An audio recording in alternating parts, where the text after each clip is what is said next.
Last year I was super hyped to join the online art event Art Fight. I made a whole video about everything I got to make, totaling to 18 attacks in the entire month, which may not seem like a lot, but I like to go above and beyond for other people, so this left me heavily burnt out. And I thought since I have some general knowledge of the event that I might as well add to the pool of Art Fight tutorials for newcomers. Since last year I had a little bit of trouble finding a lot of tutorials. So first off, for those of you who have no clue what Art Fight is, it's an online art event that takes place during the entire month of July. Players upload their original characters to the official site and join one of two teams that follow a theme. For example, last year's theme was Team Bloom versus Team Wither. Once the event starts, players create art of another player's original character and upload it to the site as an attack.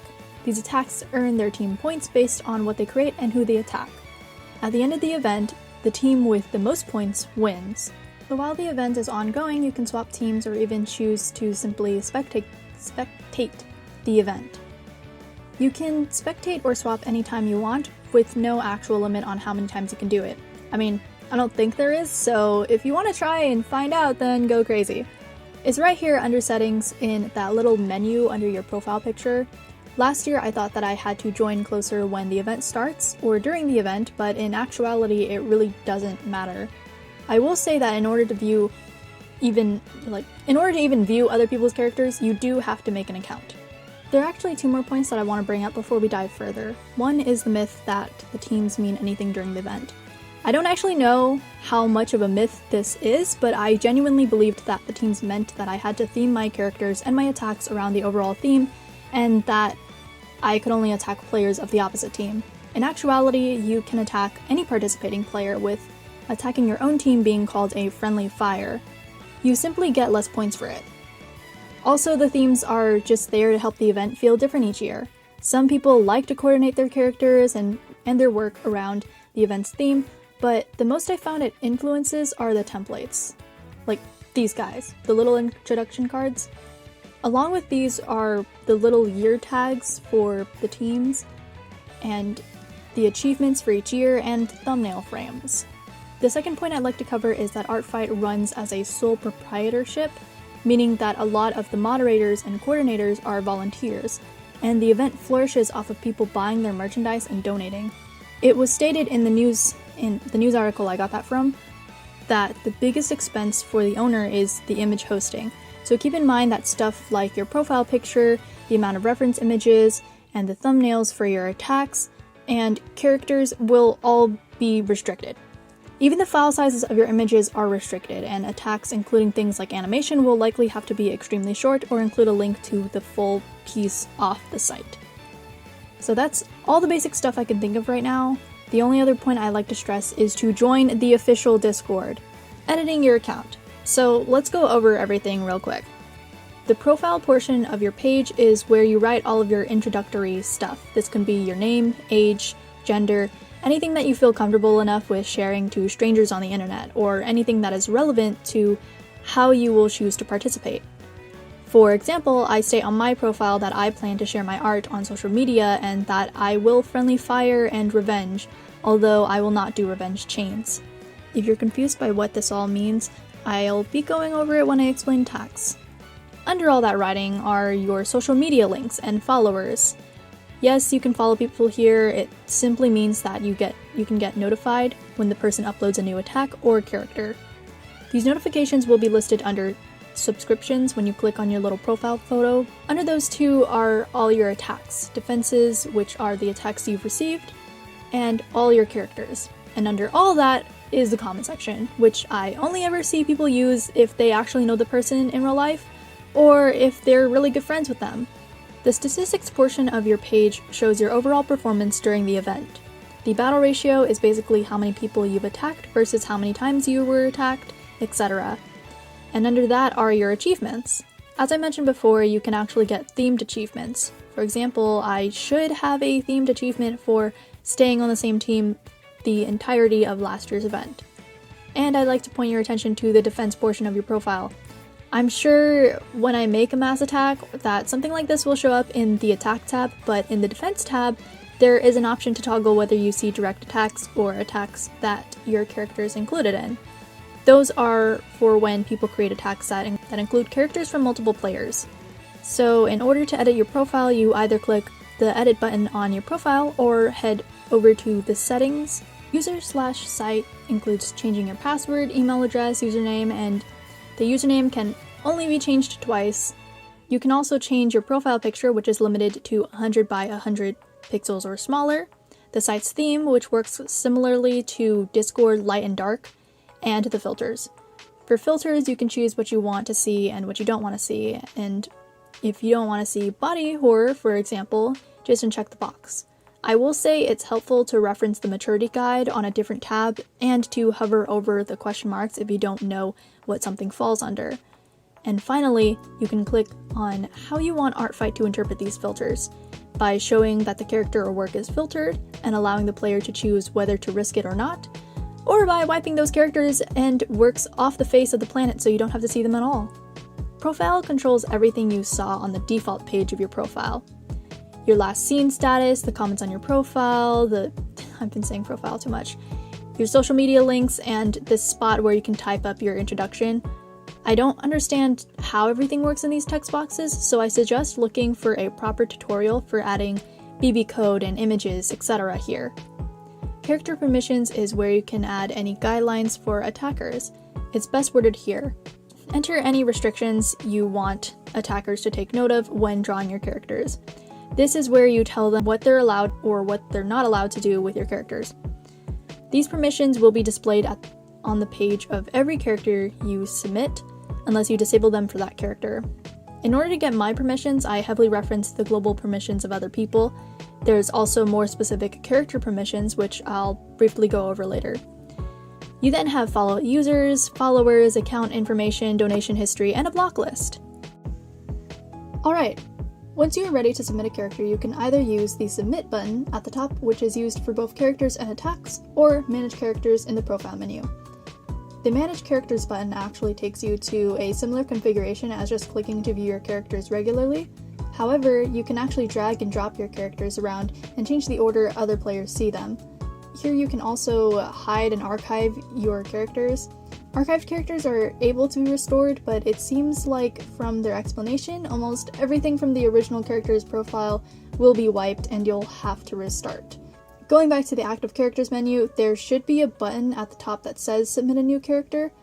This button and the other Submit button, that's always at the top of your page, both take you to the same menu. Starting on the left, you have Name, Description, Character-Specific Permissions, External Links, Disable Buttons, and Character Filters. So everything is pretty straightforward. For the description, I've seen people put quotes from their characters, any relations that they have to other OCs on their profile, the lore of the world the character is a part of, stuff like gender, sexuality, religion, and race if it isn't included on the reference sheet, random information, and I've also seen OCs with absolutely zero context. You really don't have to retype stuff you already wrote on your reference sheet. I mean, I think that's a little bit obvious, so I don't know why I included that. And you don't have to include the entire lore of your story. If you watched other tutorials before mine, you probably have heard at least once that it's better to not include too much in your description as it can be overwhelming. Also, because for me personally, I like to look back on the characters' pages when I'm drawing them, and all the permissions are directly under the description. If I can't easily scroll back and forth between the characters' images and your permissions, I'm not drawing it. Also, the global permissions are directly under the character-specific ones, so even though like a lot of people don't take the time to write out anything for specific perms, it still adds to how much I gotta scroll. For character filters, these are in reference to the description of your character, such as if you write in their backstory that they were a victim of trauma, or if the links you provided go somewhere that may not be safe for work, then you'd want to check yes for this one. This also includes if you add images to the description. Right-hand side, finally, has image credits, the image upload area, and tags. Credits is pretty self-explanatory. If you didn't create the reference, such as if another artist was commissioned to create it, this is where you'd state that. For the main image, it does say to upload something low res or watermarked to prevent art theft. Note that More images can be added later on, that it must be in any of these raster image files, and that the file size must be no larger than 5 megabytes. Now, you don't have to upload a thumbnail image, but it does help other people to be able to see clearly what your character is. These also have to be raster images and 200 by 200 pixels in size. And please find out if you need to filter your character images. I highly suggest referencing the maturity guide heavily or asking the mods on Discord in the Artfight help channels, which are more geared to these early prep stages. For tags, what helped me the most was opening up the tag search and searching up several iterations of vaguely related stuff to my character, like humanoid and humanoid ? And looking at the listed characters to see if mine looked like it could fit in. Also referencing other people's tags if they had them. Once you've submitted your character, you are given this profile where you can view any attacks or comments on the character. I mean, if you allowed comments. You can edit a specific character by clicking on their profile. That is where you can add up to 5 additional reference images, and right beside the edit button is where you can report them for whatever reason. And you'll notice that your character is given a number behind their name, which is needed for attacks. Woo! Segue into event prep and attacks. Quick refresher on team settings. This is where you can choose your team, swap teams, or choose not to participate during the event. Under Manage is where you have bookmarks, which are for when you see a character that you eventually want to attack but cannot risk losing. These are also helpful if you have to reference a character when creating or submitting your attacks. Yeah. Now that I think about it, I think the main reason bookmarks and even followers exist is because there is no search function on the site. There is a browse function, but none of these other than the tag search actually allows you to search for specific characters and users. You need a link for user profiles unless you want to take your chances at the random user generator, and even tag search still makes you browse through all the other characters under that tag, unless someone creates their own tag for only their OC. So when you find a character you really like, there should be an option to bookmark the character in place of the usual edit button. Bookmarking a character allows you to add a description if you want to add notes to it, and you can also set a rank for them here. The larger the number you rank them at, the more likely you'll see them first when opening up your bookmarks. You can then revisit the character and easily grab their ID number when submitting your attack. And don't worry, only following people, comments, and uploading images will send notifications. Bookmarks, do not. That's for my socially anxious people. You may have noticed that under the profile menu there are 2 sections where it mentions attacks. The one under Manage is for the attacks you have created, listed in chronological order from the first one you submitted to your most recent. Here is where you can edit almost everything except the original main image you've uploaded. The other one under Messages is for when you've received any attacks. As of when I'm writing this script, there isn't an ongoing event, so I can't actually reference the attack submission form, and when I try looking it up, I could not find anything. But I can access my past attacks. They work very similarly to submitting a character as far as I know, except I don't think there are any additional credits, and it includes a rating section, extra spots for multiple characters, a spot for if it's a revenge, and a private description section. If you attack multiple characters, it's called a mass attack, or you can choose an attack that you've made a revenge for. If the other user revenges your revenge and you do the same, it's called a revenge chain. The rating system, or the rating section is the real important stuff. If you go to help and down to guides, you'll see attack categorization as the first listing. This is what I meant when I said that attacks score points based on what you create. Each of these categories will score you a different amount of points. First is size. You have simple shaped characters. I'll include one of my attacks here that counted under simple shaped, head and bust shots, half body and full body, and this drawn guide is probably the most helpful, but if you are still unsure, the Discord server usually opens up a text channel called Artfight Ratings where you can get additional help. Since most people make drawings and paintings, I'll be spending most of my time on that. So if you plan on 3D modeling, making a craft, or animating, sorry, but I'll be really brief with those sections. Under 2D art, we have finish, color, shading, and background. Finish might be a little confusing from the name alone, but it basically refers to whether your art is a sketch or if it's clean. For color, there's uncolored. Note here that that includes grayscale and monochrome pieces if the character isn't a single tone. Rough color is if the color is incomplete or doesn't stay in the lines. Clean color is the direct opposite of that. And painting is any fully colored traditional piece, or if the color is rendered to look like it's textured. Like a traditional piece. I can speak. Shading includes if there is no evidence of shadows in the drawing. Minimal shading includes simple gradients and, well, minimal shadows. And fully shaded pieces are more than just one highlight or shadow. Backgrounds gave me the most issues when I was first starting. A couple of my attacks were even rated wrong because of it. There's minimal photographed or no background at all. This includes backgrounds made using a pre-made brush, which I have an example for, even though this example was also rated incorrectly on the background. Then there are pattern and abstract backgrounds, which include traditionally colored backgrounds. Then props, scene elements, and design layouts, which tripped me up the most. You know the pre-made brush example? That would actually be counted as a prop since I included a cat and a fish. Another one of my pieces surprised me since the character was actually holding and eating a rainbow, and that counted as a prop. I also want to say that if the character is holding, let's say, a pair of sunglasses, I think that it would still be counted as a prop even if it's part of the character's design, but you'd have to run that by the rating mods. So this is why I've been stressing that it's better to join the official Discord or get someone you know to be in there so they can help you with all this. And lastly, there are scenes. Fully designed and drawn out backgrounds that match the quality of the character. Moving on to everything else. 3D models are rated on base usage if you used something pre-made or sculpted it yourself.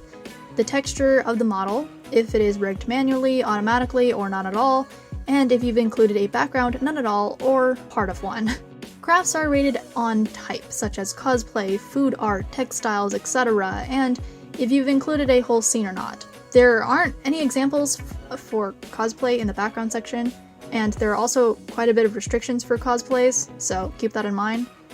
Animations are rated on the amount of movement and the technique used, and I'm sure there's something on backgrounds here, but it probably refers back to the examples from the other guides. And last but not least is polish, which should be used in moderation. It refers to the time you spend on an attack, the effort you put into it, etc. I only ended up using this on 3 of my attacks, 2 of which I remember spending an unusual amount of time on, and the other I remember really liking the character and putting a lot of effort into the illustration. So I guess if you're like me and have an absurd norm, in quotes of course, then that could be the launching off point for whether you include polish or not. So that's it for my art fight overview. Hopefully you found this informative if it wasn't too long for you to watch. This year's theme is being announced on June 23rd at 10:30 p.m. UTC or 3:30 p.m. Pacific Standard Time. Thank you for watching, and happy drawing!